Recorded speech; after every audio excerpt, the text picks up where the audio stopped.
نستعين على أمور الدنيا والدين أشهد أن لا إله إلا الله وحده لا شريك له وأشهد أن محمدا عبده ورسوله اللهم صل على محمد وعلى آل محمد كما باركت على إبراهيم وعلى آل إبراهيم في العالمين إنك حميد مجيد فيا أيها المصلون أوصيكم ونفسي بتقوى الله فقد فاز المتقون يقول تبارك وتعالى يا أيها الذين آمنوا اتقوا الله حق تقاته ولا تموتن إلا وأنتم مسلمون. Kaum muslimin jamaah Jumat rahimakumullah, hari-hari seperti ini meminjam dan menggunakan momentum kita berada di penghujung tahun dan akan memasuki tahun baru. Sangat menarik dalam menggunakan dan meminjam momentum ini. Khutbah pada hari ini kita beri judul Muhasabatun Nafs, introspeksi diri. Muhasabatun nafsi merujuk kepada ayat yang terdapat dalam surah Al-Hasyr, ayat nomor 18 sampai ayat nomor 21. Maka secara otomatis khutbah pada hari ini adalah tafsir dari ayat 18 sampai 21 dari surat Al-Hasyr. Kaum muslimin rahimakumullah, dalam surah tersebut Allah berfirman,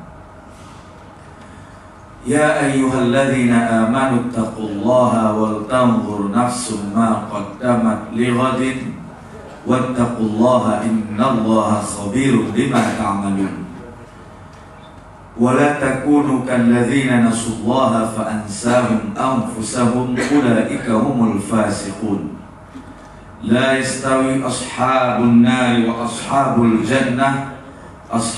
jannati humul faizun. لو أنزلنا هذا القرآن على جبل لرأيته خاشعا متصدعا من خشية الله وتلك الأمثال نضربها للناس لعلهم يتفكرون. Sekira-kira artinya, wahai orang-orang yang beriman, bertakwalah kalian secara kolektif kepada Allah, dan hendaklah masing-masing dari kalian melakukan introspeksi diri, muhasabatun nafs, terhadap apa yang telah kamu lakukan pada masa lalu, persiapan untuk hari esok. Allah amat mengetahui apa yang kamu lakukan. Janganlah kamu menjadi orang yang melupakan Allah, lalu Allah melupakan mereka. Sesungguhnya mereka adalah orang-orang yang fasik. Tidak sama penghuni neraka dengan penghuni sorga. Penghuni sorga mereka lah orang-orang yang beruntung. Andai saja kalau Al-Quran ini kami turunkan di atas gunung, engkau ya Muhammad akan melihat gunung tadi akan hancur lebur karena takut kepada Allah. Demikianlah permisalan yang Allah berikan kepada manusia. Semoga mereka dapat memahaminya. Kaum muslimin rahimakumullah, dalam ayat 18 dan 19, ayat yang pertama hadir dalam bentuk perintah, ayat yang kedua hadir dalam bentuk larangan. Ayat yang pertama, ayat nomor 19 dari surah Al-Hasyr, ayat nomor 18 dari surah Al-Hasyr, Ya ayyuhalladzina amanu, wahai orang-orang yang beriman, ittaqullah. Perintah bertakwa kepada Allah adalah dimulai dengan kata ya ayyuhalladzina amanu. Karena sesungguhnya orang yang betul-betul mampu, mau dan sampai melakukan satu tingkat ketakwaan atau bertakwa kepada Allah, sesungguhnya adalah orang-orang yang beriman. Sama dengan perintah dalam ayat lain, ya ayyuhalladzina amanu kutiba alaikumusshiyam, kutiba alaikumul qisas. Kenapa? Hanya orang-orang berimanlah yang sesungguhnya yang mau dan mampu melaksanakan syariat yang disyariatkan Allah, seperti puasa, seperti qisas dan contoh-contoh lain. Makanya banyak ayat yang dimulai dengan ya ayyuhalladzina amanu. Oleh karenanya ulama sepakat bahwa ayat yang dimulai dengan ya ayyuhalladzina amanu, ayat ini adalah turun di Madinah. Pasca hijrah, jiwa mereka sudah siap, keimanan mereka sudah mantap, maka Allah syariatkan beberapa sistem aturan atau yang disebut dengan syariat. Mereka mampu melaksanakannya karena iman itu esensinya adalah kesiapan jiwa yang ada di dalam tubuh. Oleh karenanya perintah ini muncul kepada orang-orang beriman. Dalam ayat 18 ada dua perintah. Ittaqullah, itu yang pertama. Yang kedua secara khusus wal tanzur nafsum ma qaddamat li ghadin. Hendaklah setiap individu melakukan muhasabatun nafs, introspeksi diri. Kenapa Allah dahulukan dengan ya ayyuhalladzina amanu ittaqullah baru perintah muhasabatun nafs? Jawabannya adalah bahwa orang yang mampu melaksanakan muhasabatun nafsi dengan sesungguhnya adalah orang-orang yang sudah betul-betul beriman dan orang yang sudah betul-betul bertakwa. Iman dengan makna tuntutan dan konsekuensinya, demikian halnya takwa. Tapi kalau hanya sekedar muslim biasa yang tidak taat kepada Allah, amat mustahil mau dan mampu melaksanakan muhasabatun nafs sebagaimana diperintahkan oleh Al-Qur'anul Karim. Wal tanzur nafsum ma qaddamat li ghadin. Hendaklah ia melakukan muhasabatun nafsi, apa yang ia sudah persembahkan untuk ghadin. Ghadin itu artinya esok. Ada banyak pemahaman dalam makna ghadin di sini. Bisa dalam konteks masa dekat, kita sudah melakukan perbuatan dan amal 1 tahun, lalu kita lakukan muhasabatun nafsi, apa yang kita lakukan untuk tahun depan. Tapi ghadin di sini bisa juga maknanya untuk hari esok ketika menemui Allah Subhanahu wa taala. Sudah sekian umur yang kita lalui, sudah sekian banyak amal dan perbuatan yang kita persembahkan. Bagaimana kira-kira hasilnya untuk persiapkan hari esok ketika menemui Allah Subhanahu wa taala. Makanya Allah mengatakan wal tanzur nafsum ma qaddamat li ghadin. Menarik dikaji kenapa Allah menggunakan kata nafsun. Tidak menyebut asyakhsu pribadi, tapi Allah menggunakan kata nafsun. Nafsun itu kalau secara harfiah artinya jiwa. Apa yang dimaksud dengan jiwa? Kata jamak nafsun itu adalah anfus.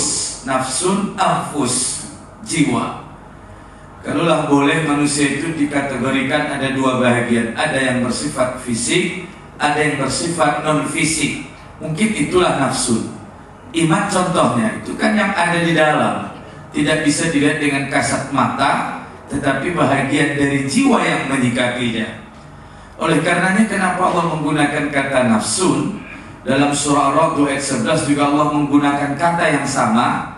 Innallaha la yughayyiru ma biqaumin hatta yughayyiru ma bi anfusihim.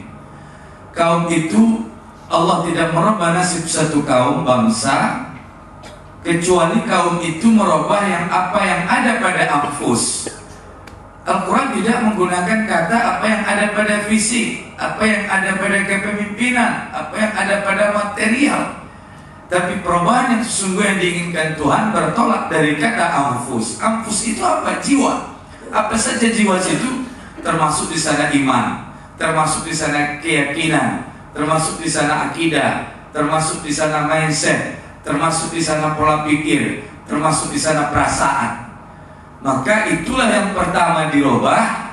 Maka secara otomatis kehidupan fisik akan berubah karena jiwa dari pelakunya. Maka banyak orang berkata, ya, katakan saja kalau kita berikan contoh, ada satu peradilan.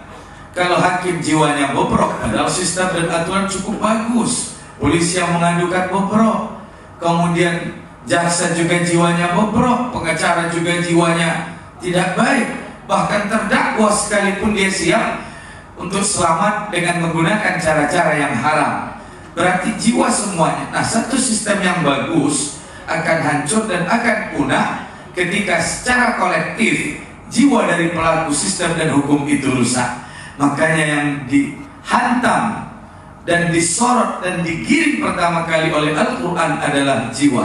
Makanya di Madinah itu hampir saja belum ada produk hukum, belum wajib puasa, belum wajib zakat, belum wajib jilbab, dan belum wajib hukum-hukum yang lain.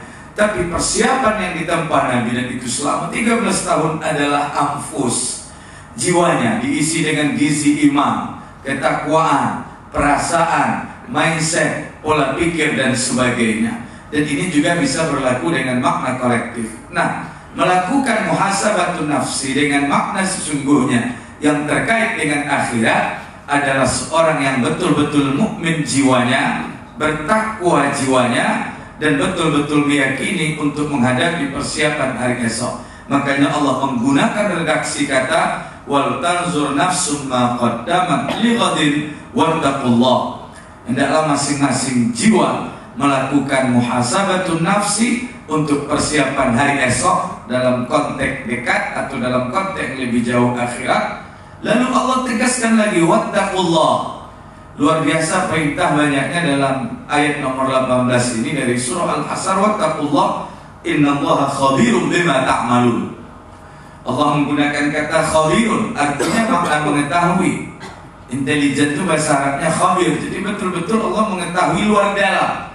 Makanya Allah menggunakan kata khabir, tidak menggunakan kata nazirun, melihat atau basir, tapi Allah menggunakan kata innallaha khabirum bima ta'malun. Jadi tidak ada dinding pembatas bagi Allah, karena yang bermain ini adalah wilayah jiwa yang tidak bisa dilihat oleh kasat mata, tetapi dapat dilihat oleh Allah Subhanahu wa taala. Makanya Allah tutup innallaha khabirum bima ta'malun. Ayat nomor 19, wala takunu kalladzina nasullah. Pasti yang dilarang ini adalah komunitas muslim dan orang-orang yang beriman. Tidak ada hubungan ayat ini dengan orang-orang kafir, karena ayat yang pertama dimulai ya ayyuhalladzina amanu. Lalu ayat yang kedua Allah tidak ulang lagi ya ayyuhalladzina amanunya, tapi langsung Allah mengatakan dan melarang wala takunu kalladzina nasullah. Janganlah kalian, artinya orang-orang yang beriman, melupakan Allah, menjadi seperti orang yang melupakan Allah, lalu Allah melupakan jiwa mereka. Perintah larangan untuk melupakan Allah adalah pada orang-orang yang beriman. Pasti ayat ini bukan sasarannya orang kafir, dan itu ada pada redaksi dan ayat lain. Lalu bagaimana seorang muslim atau seorang mukmin bentuknya ketika melupakan Allah Subhanahu wa taala? Dalam tafsir Ibnu Katsir disebutkan bahwa nisyanul mukmin, seorang muslim itu lupa, ada dua macam. Yang pertama an-nisyanut tam, lupa secara totalitas. Dia muslim, tidak pernah sholat, tidak pernah puasa, tidak pernah berzakat, tidak pernah haji, tidak pernah melakukan kebaikan, tapi melakukan perbuatan yang haram, mencuri, berzina, korupsi dan sebagainya. Itu yang disebut dengan an-nisyanut tam, lupa secara totalitas. Adapun orang kafir itu adalah di luar jalur. Yang kedua kata beliau adalah an-nisyan ghairut tam, lupa tapi tidak totalitas. Terkadang sholat, terkadang puasa, terkadang tidak, terkadang berbuat baik, terkadang berbuat jahat. Kedua-dua jenis lupa tadi harus ditinggalkan oleh umat Islam, khususnya dalam konteks kekinian menjelang tahun baru dan meninggalkan tahun yang lama. Maka Allah mengatakan wala takunu kalladzina nasullah fa ansahum anfusahum. Apa konsekuensi dari lupanya seorang muslim kepada Allah? Memang ayat ini hadir dalam bentuk kolektif. Artinya apa? Bertakwa secara individu itu teramat susah. Kita butuh orang lain, tidak bisa sendiri. Meninggalkan perbuatan yang jahat terkadang juga tidak bisa sendiri, harus bersama-sama. Makanya ibarat yang disampaikan Nabi, kambing yang mudah dimakan oleh serigala itu adalah kambing yang sendirian, tapi ketika bersama teramat susah bagi serigala untuk menangkap dan menikapnya. Oleh karenanya Allah mengatakan dalam hadir dalam perintah dalam bentuk jamak dan kolektif. Lalu fa'ansahum anfusahum, Allah lupakan mereka. Inilah konsekuensi logis dari manusia muslim yang melupakan Allah. Timbul pertanyaan, tentunya ini adalah lafal Al-Quran yang berbentuk kiasan, tidak berbentuk hakikat. Tidak mungkin Allah lupa, karena Allah tidak makan, Allah tidak minum, Allah tidak pernah tidur, Allah tidak pernah lupa dan sebagainya. Tapi fa'ansahum anfusahum bisa dipahami dengan makna lain. Allah tidak pedulikan, Allah tidak berikan rahmat, dan Allah juga turunkan azab, kutukan, musibah dan bencana alam dan sebagainya. Yang namanya orang lupa dengan kita pasti tidak ada perhatian khusus. Bayangkan saja ketika seorang penguasa lupa terhadap rakyatnya, apa yang terjadi? Tetapi ini Allah Subhanahu wa ta'ala melupakan tanda kutip hambanya. Lalu apa yang terjadi? Maka tidak ada pertolongan dan tidak ada wali Allah. Lalu apa yang terjadi? Kehancuran yang luar biasa dalam realita kehidupan. Maka disebutkan fa'ansahum anfusahum. Dalam konteks lupa juga didukung dalam surah Thaha, ada redaksinya. Wa man a'rada an dzikri fa inna lahu ma'isyatan dhanka wa nahsyuruhu yaumal qiyamati a'ma. Qala lima hasyartani a'ma wa qad kuntu basira. Qala kadzalika atatka ayatuna fanasitaha fakadzalika al-yawma tunsa. Siapa yang berpaling dari mengingat Allah Subhanahu wa ta'ala, baginya kehidupan yang sempit. Ayat menggunakan kata ma'isyatan dhanka. Dalam bahasa Arab kehidupan ada al-haya, ada al-ma'isyah. Kalau al-haya itu lebih cenderung implisit, kehidupan dunia, kehidupan akhirat. Tapi kalau ma'isyah itu murni kehidupan yang bersifat materi. Kita butuh makan untuk hidup. Oleh karenanya, fa inna lahu ma'isyatan dhanka, ini sesungguhnya adalah kehidupan yang sempit di dunia bagi orang yang melupakan Allah. Bisa sempit kehidupan yang bersifat materi, bisa sempit jiwanya dalam kondisi hidup di dunia. Konsekuensi dari orang yang melupakan Allah. Kemudian kami bangkitkan nanti di akhirat dalam kondisi buta. Apakah buta hakikat atau buta kiasan? Lalu ketika orang melupakan Allah nanti di akhirat, protes kepada Tuhan. Kenapa engkau jadikan kami lupa? Kami dulu melihat wahai Tuhan. Apa jawaban Tuhan? Dulu ayat-ayat kami datang, tapi kalian lupakan ayat-ayat kami, maka hari ini kalian juga dilupakan. Artinya kalau Allah lupa di akhirat tidak ada pembelaan dan bantuan, maka tidak ada pilihan lain kecuali neraka yang dijanjikan dan disediakan Allah Subhanahu wa ta'ala. Ulaika humul fasikun. Terminologi fasik ini seorang muslim, bukan terminologi seorang kafir. Ada kafir, ada ahli kitab, ada munafikun, ada fasik. Fasik itu adalah orang muslim yang sudah di luar jalur, sudah betul-betul hanyut dalam kehidupan maksiat dan melakukan dosa besar. Maka Al-Quran menggunakan terminologi fasik yang disebut dengan al-khuruj anit ta'ah, keluar secara totalitas dari ketaatan kepada Allah.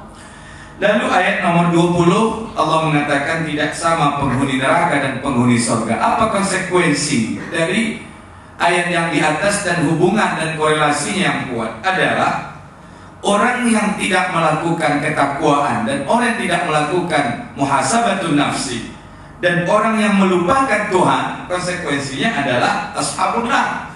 Dan sebaliknya orang yang melakukan ketakwaan, orang yang melakukan muhasabatun nafsi dan orang yang tidak pernah lupa kepada Allah, maka konsekuensinya ulaika ashabul jannah. Allah tutup ashabul jannah humul faizun.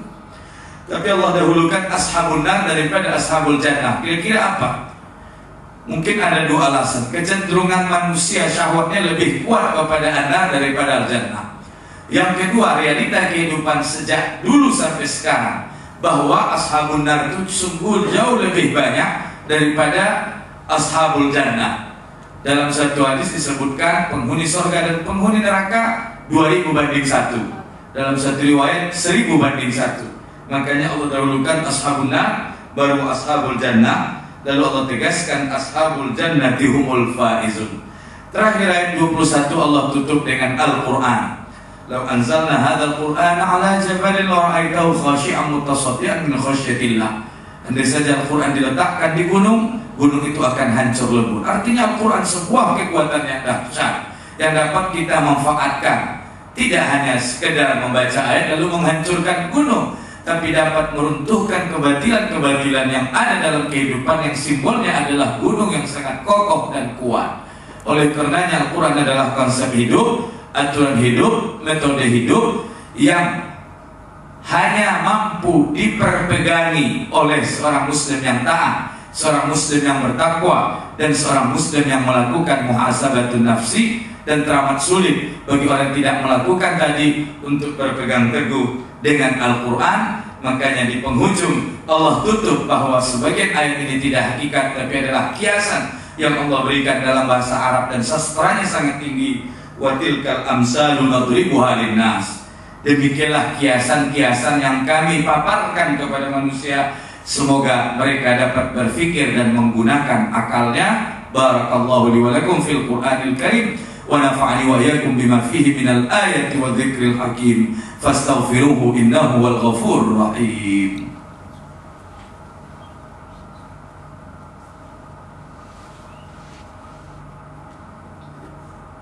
Alhamdulillahi rabbil alamin wassalatu wassalamu ala asyrafil mursalin wa ala alihi wa sahbihi ajma'in. Amma ba'du, fa ya ayyuhal musalluna usikum wa nafsi bi taqwallah faqad fazal muttaqun. Yaqulu tabaraka wa ta'ala innallaha wa malaikatahu yusalluna 'alan nabi ya ayyuhalladzina amanu sallu 'alaihi wa sallimu taslima. Waradallahu 'anil khulafa'ir rasyidin Abi Bakr wa Umar wa Utsman wa Ali wa as-sahabati wat tabi'in wa tabi'it tabi'in bi ihsan ila yaumiddin bi rahmatika ya arhamar rahimin. Allahumma ighfir lil muslimina wal muslimat wal mu'minina wal mu'minat al ahya'i minhum wal amwat innaka sami'un qaribun mujibud da'wati rabbal alamin. Rabbana zalamna anfusana wa illam taghfir lana wa tarhamna lanakunanna minal khasirin. Rabbana atina fid dunya hasanah wa fil akhirati hasanatan wa qina adzabannar. Walhamdulillahi rabbil alamin. Ibadallah, innallaha ya'muru bil adli wal ihsani wa ita'idzil qurba wa yanha 'anil fahsya'i wal munkari wal baghi ya'idzukum aqimus salata innas salata tanha 'anil fahsya'i wal munkar wa la dzikrullahi akbar wallahu ya'lamu ma tasna'un. Allahu akbar, Allahu akbar. Asyhadu an la ilaha illallah. Asyhadu anna Muhammadar Rasul